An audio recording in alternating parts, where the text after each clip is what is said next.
You want to know one of the biggest contradictions in the Bible? Lay it on me, bro. Bring it! You see, the crucifixion of Jesus is one of the most important events in Christianity, and you'd think that supposedly his disciples would have been present and they would have heard and seen the same thing. For starters, Mark 14:50 says that all the disciples fled when Jesus was arrested. I can smell the failure! Mark and Luke were not direct witnesses, but were disciples of both Peter and Paul. Mark and Luke probably had an opportunity to interview other eyewitnesses apart from the 12 later. And John tells us that later he was near the cross with Jesus' mother and a group of Jesus' female followers. But it's quite shocking that none of the Gospels can agree on what Jesus' last words were. Oh boy. This is right out of the Bart Ehrman playbook of creating Bible contradictions. Step 1. Find two stories in the Gospels that are told differently, using different words, giving different details, naming different people, or emphasizing different things. Step 2. Claim that those differences are contradictions. Step 3. Step 4. Profit. According to the Gospel of Luke, Jesus' last words were, "Father, into thy hands I commend my spirit," and then he died. However, in the Gospel of John, his last words were simply, "It is finished," and then he died. But wait, it gets even worse. In the Gospel of Mark, it says that Jesus' last words were, my God, why have you forsaken me?"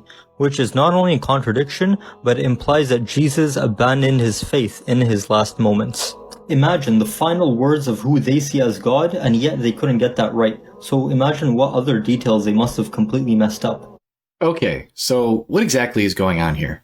For starters, Mark 15:34 never says that my God, why have you forsaken me was Jesus' last saying, because it says, and Jesus uttered a loud cry and breathed his last in Mark 15:37. Matthew gives us the same information.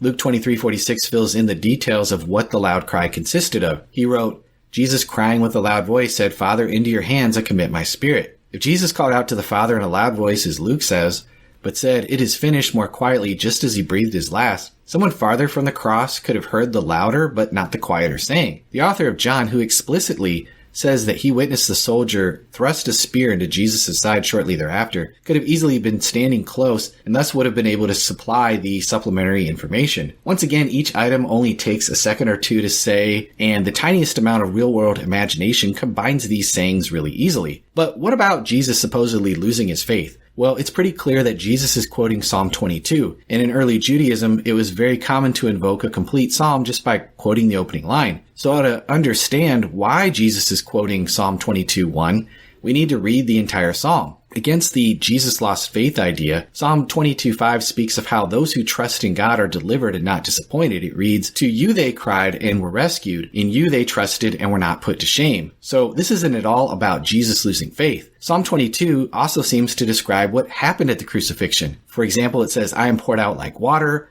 This is certainly one way to describe someone bleeding out. All of my bones are out of joint. Well, in crucifixion, physicians tell us that one's full weight pulls down on their nailed wrist and both their shoulders and elbows dislocate. In this position, the victim's arms stretch to a minimum of 6 inches longer than their original length. It also says my strength is dried up, my tongue sticks to my jaws. Well, medical science tells us that with great blood loss, one becomes very thirsty. You lay me in the dust of death. All of these verses sound like somebody who's at death's door. Finally, Psalm 22 begins with the persecution and death of the king of Israel and ends with the pagan nations turning to God. At the end of the psalm, it says, all the ends of the earth shall remember and turn to the Lord, and all the families of the nations shall worship before you, for the kingship belongs to the Lord, and he rules over the nations. So Jesus here isn't losing faith at all.